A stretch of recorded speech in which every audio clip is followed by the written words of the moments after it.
Ni nyere nchenya no no nite no ye court nyenu no nite no ye court ni Japka ke attorney general Godfred Dame nyere nchenya na question say sanji bimo nite no ke eto ni akeha ni nagbe agbe court san na ebala ke Japka eba fe press briefing ni journalist babile no ni to no court ni eba explain ni Japka e tane komede eje eke attorney general to use as collateral damage eke attorney general into use as collateral damage ni eke prosecute atu force alo eke prosecute eke say no nya no wobaya ni dan wobaya nya wo subscribe to Jeteshi TV wo like wo share ni wo chon ne kani ne no wo twa gada gbeke machine nya wo ya wa bo Japka tue ni beni court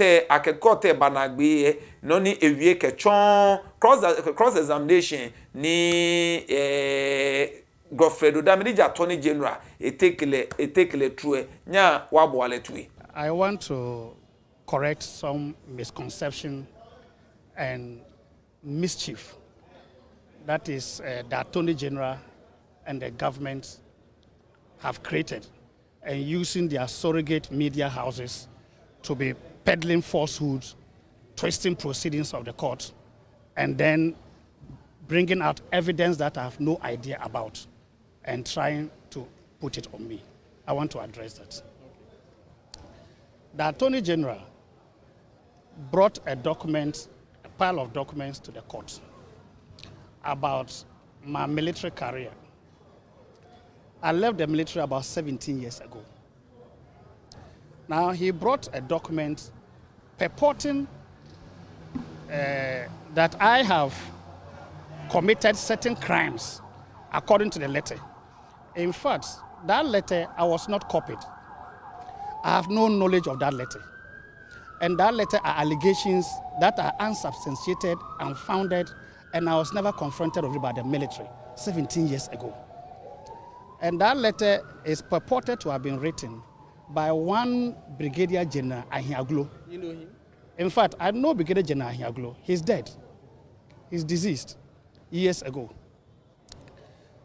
And he wrote that letter on behalf of the Chief of Army Staff, who was by then Major General Odote. So Brigadier General Ahiaglo was a staff officer to the Chief of Army Staff. So he wrote on behalf of the Chief of Army Staff. So this unfounded allegation that I was never confronted with, I was never made known of, a secret report document that they wrote to the Chief of Staff of the Ghana Armed Forces, who reports to the Chief of Defense Staff, the CDS. I have no knowledge about it. In fact, today is the first day I saw that letter, dated, I think,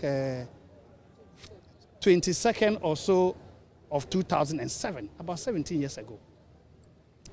Now, in that letter that I have no idea about, they claim I consistently engage in fraudulent conduct. And when you use the word consistent, it means I didn't engage in fraudulent conduct once, several. Yet the military that I know would not countenance such a behavior once, even for it to become consistent, without charging you, trying you, whether by your commanding officer or appropriate superior authority or by a court martial. I've never even gone on an interview on it. I have no knowledge of all those, that such a letter had been written by 7 military officers in order to get me out of the military without my knowledge. I was not made known about that. But why didn't you make it clear to the court when you were confronted with the document? I was never given the opportunity. In fact, the Attorney General was so mischievous that he presented a document, asked me to read it per the court rules.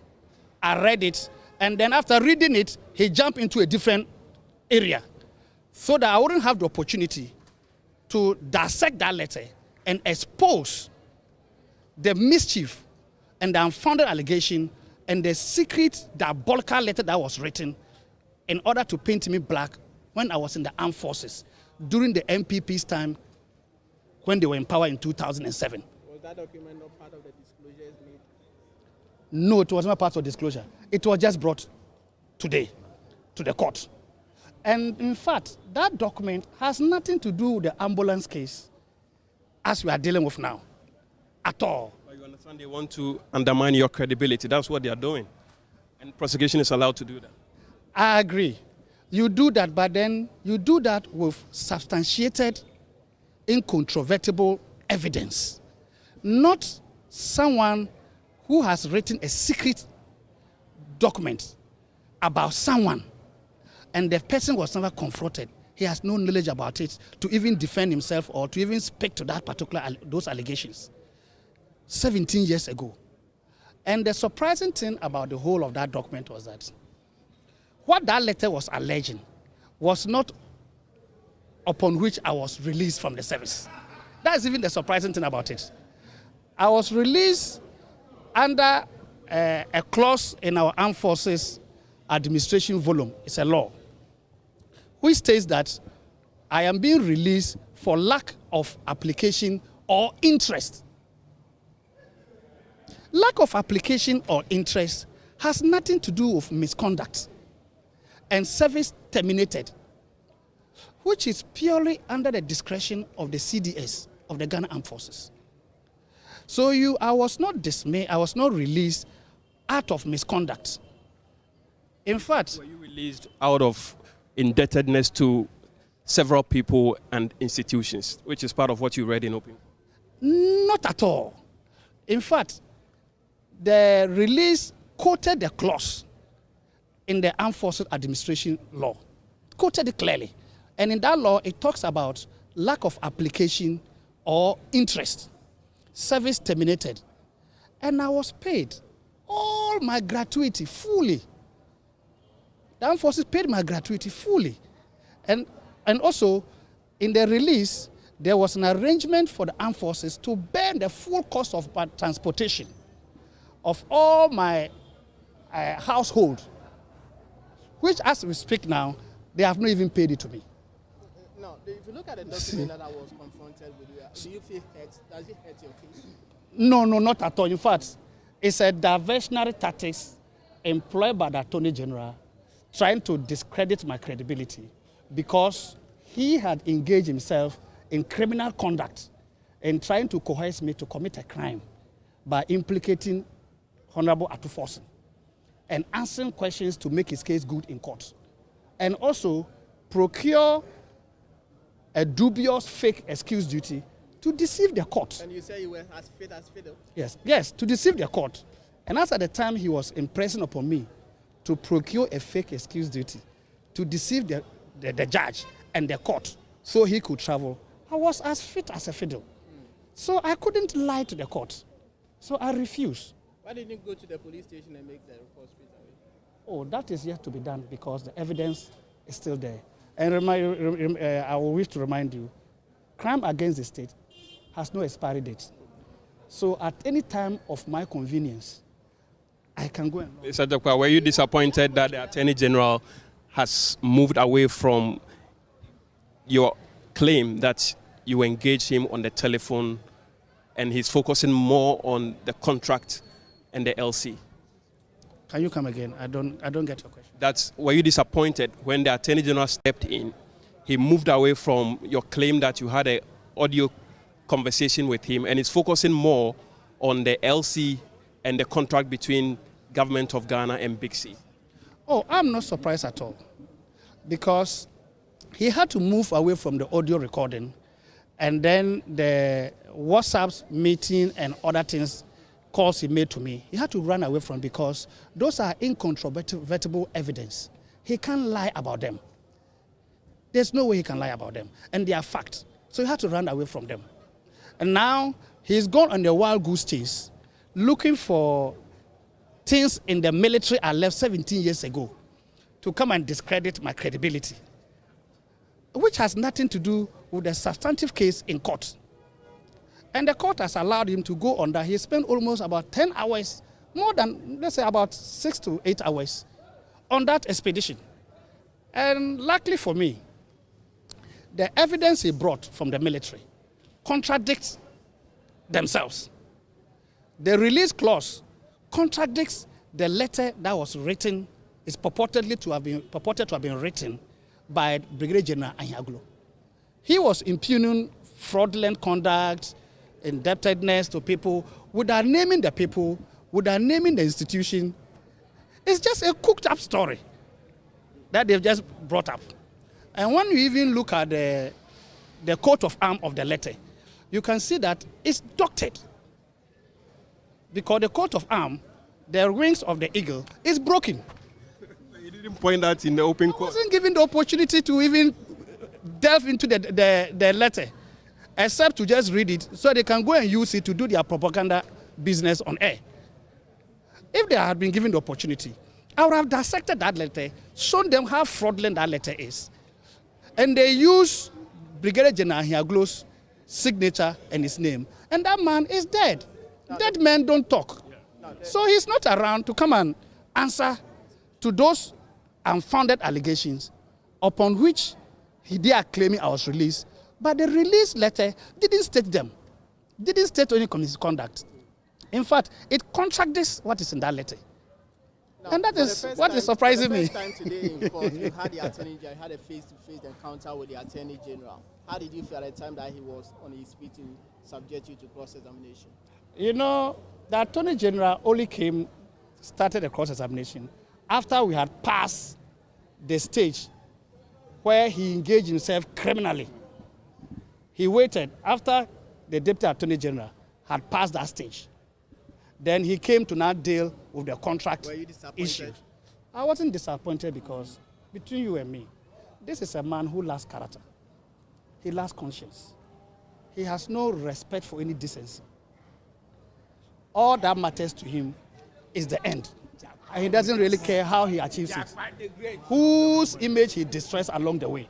He doesn't really care. He made the point that because he rejected your request for a plea bargain or for you to be used as a prosecution witness, that is why you are doing all these. That cannot be. The Attorney General had already promised me that I was going to go off at the submission of no case. So you believe him at that point? Just hold on. Because to him, I was just a mere agent. But I was being used because as a collateral damage. Because in political trial, there must be a collateral damage. Some people must be sacrificed, and that I should know that. And it's a two-forcing they are going for. So I will go off at the submission of no case. But unfortunately, at the submission of no case ruling, I was asked to open my defense.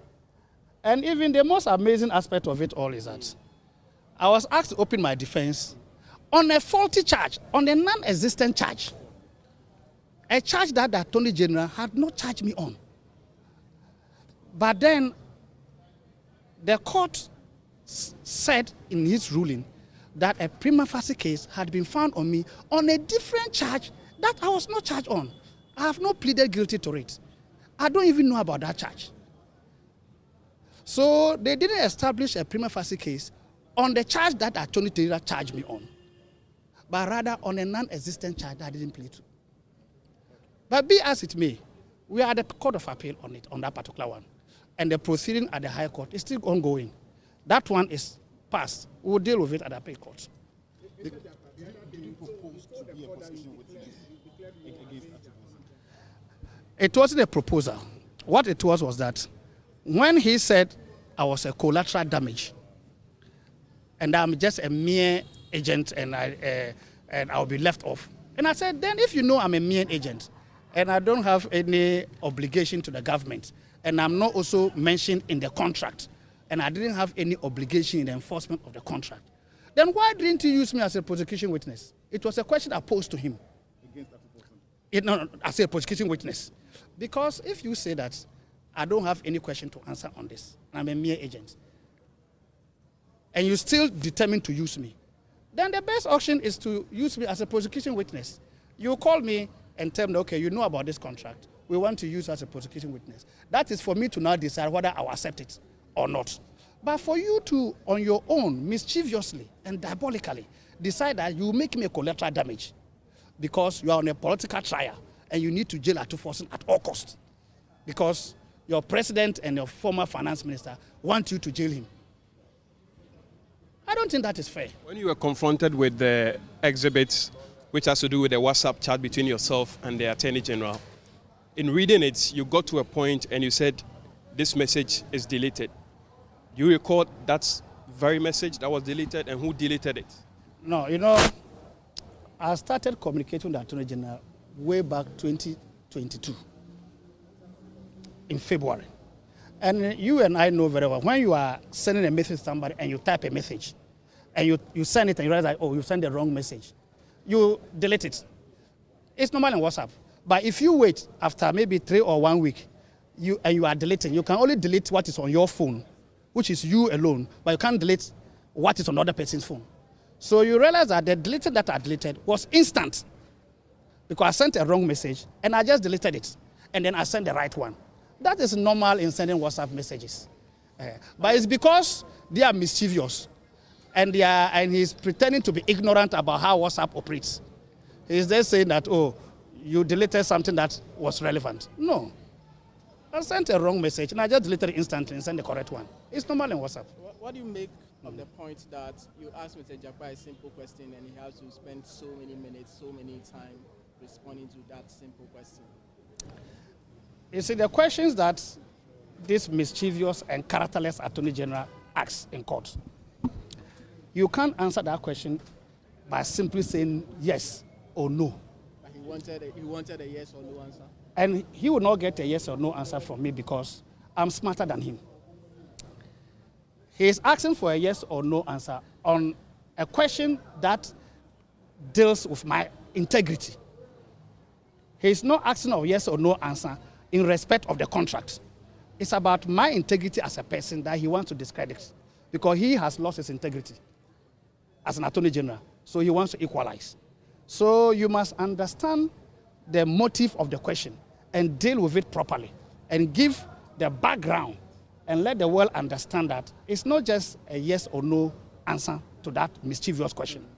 People must understand what is behind that question. And that's what I saw I did. During the cross-examination, before you go, the judge and together with your lawyer on a number of occasions had to advise you to tone down on your use of expletives on the Attorney General when he was cross-examining you. You realize that the Attorney General was in court. The judge even had to lose her temper and caution him and even said he doesn't want to reprimand him. Because whilst I was answering questions, the Attorney General was sitting on the touchline. He is scared to come in and be in the dock and be cross-examined on his criminal conduct. But he's sitting on the touchline and then heckling me and talking whilst I'm answering questions and distracting me. I hope you understand. And the judge had to warn him, caution him, to stop that unprofessional conduct. If he wanted to tell me why I should answer my questions, he should be bold enough, he should have the balls like a man and come and sit in the dock. And then they put questions to him. And let's see whether he will be cited for perjury or not. But coward as he is, he's sitting on the touchline and then stoking the fire and then making provocative comments. Okay, one last from me. One person that you have consistently mentioned in this whole thing is your cousin, Justice Yoni Kolendi. Somebody say that you have brought up this whole thing as it stands. You put his career on the line. Oh, that is not so, because right from the beginning, I never mentioned Justice Yoni Kolendi's name in court. It was the prosecution that mentioned his name in court and continue on air through their media surrogates because they were thinking that the recording that I had made, they thought the recording was made in Justice Yoni Kolendi's house initially. So they were preempting it because the recording had not yet been played. So they thought it was made in Justice Kolendi's house because the AG knew very well that he had met me in Justice Kolendi's house on several occasions. And we've had meetings. So he was thinking the recording was done there. So he was preempting it. And that's why they went on Justice Johnny Kulende and trying to put him under the bus. And that is why the Deputy Attorney General wrote that they hadn't met me, they've never had any discussion with me. In fact, he denied it. But later it came out that what he was saying was a lie. Now, when the audio was released, it was clear to the whole world that it wasn't a recording from Justice Johnny Kulende's house. It was he, Attorney General, who called me on his phone early in the morning, I think around 7:40 or something of that sort, that he called me and tried to impress upon me to commit a crime. So this issue of Justice Johnny Kulende, they started it. They thought it was from his house, and they went after him. So as swerving them, what is your relationship with Justice Johnny Kulende like now? Justice Johnny Kulende, we are cousins. We are first cousins. He's my senior brother. He gives me a lot of advice. Has he become annoyed of you? He cannot be annoyed with me. Do you go to him as you used to? We still communicate. When was the last time you communicated with him? Oh, I don't have that off head. I don't really have that off head. After the allegations were made? After the allegations were made? Yes. But I think it was the initial part.